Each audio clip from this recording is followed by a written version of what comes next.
ونصلي ونسلم على رسوله الكريم اما بعد فاعوذ باللہ السمیع العلیم من الشیطان الرجیم بسم اللہ الرحمن الرحیم۔ سیدنا ابو ہریرہ رضی اللہ تعالیٰ عنہ بیان فرماتے ہیں کہ اللہ کے پیغمبر علیہ الصلاۃ والسلام نے فرمایا سبعۃ یظلھم اللہ فی ظلہ یوم لا ظل الا ظلہ۔ اللہ کے پیغمبر علیہ الصلاۃ والسلام نے فرمایا کہ 7 بندے کیا اس دن جس دن کسی قسم کا سایہ نہیں ہوگا، 7 بندوں کو اللہ رب العالمین اپنے سائے میں جگہ عطا فرمائیں گے۔ اللہ رب العالمین اپنے عرش کا سایہ نصیب فرمائیں گے۔ وہ 7 بندے کون ہوں گے؟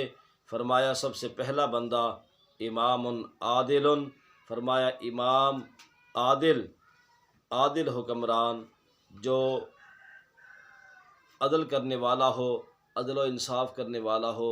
اللہ کے پیغمبر علیہ الصلاۃ والسلام نے فرمایا وہ عادل حاکم جب قیامت والے دن اللہ کے دربار میں آئے گا، اللہ رب العالمین اس دن اس کو اپنے عرش کا سایہ نصیب فرمائیں گے۔ دوسرا فرمایا وشاب نشأ فی عبادت اللہ، اور دوسرا ایسا نوجوان جو اللہ رب العالمین کی عبادت کو خوشی کے ساتھ کرتا ہو، اپنی جوانی کے ایام اللہ رب العالمین کی عبادت میں گزارے۔ آپ نے فرمایا قیامت والے دن جب کوئی سایہ نہیں ہوگا، اللہ رب العالمین اس نوجوان کو جس نے اپنی جوانی اللہ کی عبادت میں گزاری، اللہ رب العالمین اس بندے کو اپنے سائے میں جگہ عطا فرمائیں گے۔ اور تیسرا بندہ ورجل قلبہ معلق بالمساجد، فرمایا کہ جس بندے کا دل مسجد کے ساتھ ہی لگا رہتا ہے، فرمایا اذا خرج منہ حتی یعود الیہ، کہ جب وہ مسجد سے نکلتا ہے اس بندے کا دل جو ہے وہ مسجد کی طرف ہی رہتا ہے، اس کی رغبت مسجد کی طرف ہی رہتی ہے، حتی یعود الیہ، حتیٰ کہ وہ پھر مسجد میں لوٹ آئے، مسجد کی طرف آ جائے۔ اور چوتھا بندہ فرمایا ورجلان تحابا فی اللہ اجتمعا علیہ وتفرقا علیہ۔ آپ نے فرمایا 2 ایسے بندے جو آپس میں خالصتاً اللہ کے لیے محبت کرتے ہو، فرمایا تحابا فی اللہ اجتمعا علیہ، اور اسی اللہ رب العالمین کی وجہ سے ان کا محبت کرنا آپس میں ملاپ کا سبب ہو۔ جب وہ ملے تو فقط اللہ رب العالمین کی محبت کی بنا پہ، اور کوئی ان کے دل میں لالچ، کوئی کسی قسم کا معاملہ نہ ہو، فقط اللہ کی رضا کے لیے آپس میں ملے۔ وتفرقا علیہ، اور اسی بات پہ اللہ رب العالمین کی رضا پہ ہی ان کا آپس میں تفرق، ایک دوسرے سے جدا ہونا ہو تو وہ بھی اللہ رب العالمین کی رضا کے لیے ہو۔ اور فرمایا 5واں وہ بندہ فرمایا ورجل ذکر اللہ خالیا، جو بندہ اکیلا بیٹھ کے اللہ رب العالمین کا ذکر کرے۔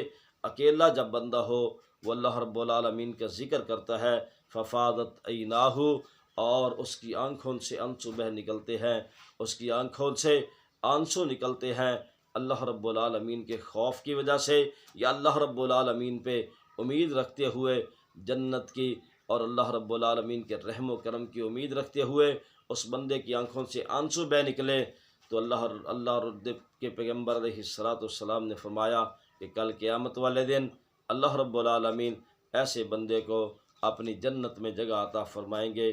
اور چھٹا وہ آدمی فرمایا ورجل امرأۃ دعتہ امرأۃ، اور ایسا بندہ جس کو ایسی عورت اپنی طرف بلائے، فرمایا حسب و جمال، جس کا حسب و نسب بھی بڑا بلند ہو، جس کا قوم اور قبیلہ بھی بلند ہو، فرمایا و جمال، اور خوبصورت بھی ہو، اور وہ بندے کو گناہ کی طرف بلائے، اپنی طرف بلائے، اور بندہ کہے انی اخاف اللہ، مجھے اللہ رب العالمین کا خوف ہے، میں اللہ سے ڈرتا ہوں۔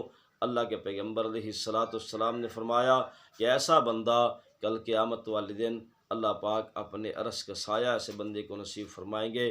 ورجل تصدق بصدقۃ، اللہ کے پیغمبر علیہ الصلاۃ والسلام نے فرمایا کہ ایسا بندہ کہ جب وہ اللہ رب العالمین کے رستے میں صدقہ کرتا ہے، اور صدقہ ایسے کرتا ہے، ایسا چھپا کے صدقہ کرتا ہے فرمایا حتی لا تعلم شمالہ ما تنفق یمینہ، فرمایا کہ اس بندے نے اپنے دائیں ہاتھ سے اللہ کے راستے میں صدقہ کیا اور اس کے بائیں ہاتھ کو بھی خبر نہ ہو۔ ایسا صدقہ کرنے والا شخص کل قیامت والے دن اللہ رب العالمین اس شخص کو اپنے عرش کا سایہ نصیب فرمائیں گے۔ یہ 7 بندے ہیں جن کو اللہ رب العالمین نے کل قیامت والے دن اپنے عرش کا سایہ نصیب فرمانا ہے۔ اللہ سے دعا ہے اللہ رب العالمین ہمارا شمار بھی ان بندوں میں فرمائے۔ اللہ رب العالمین ہمیں بھی ان ساری باتوں پہ عمل کرنے کی توفیق نصیب فرمائے۔ وما علیہ الا البلاغ۔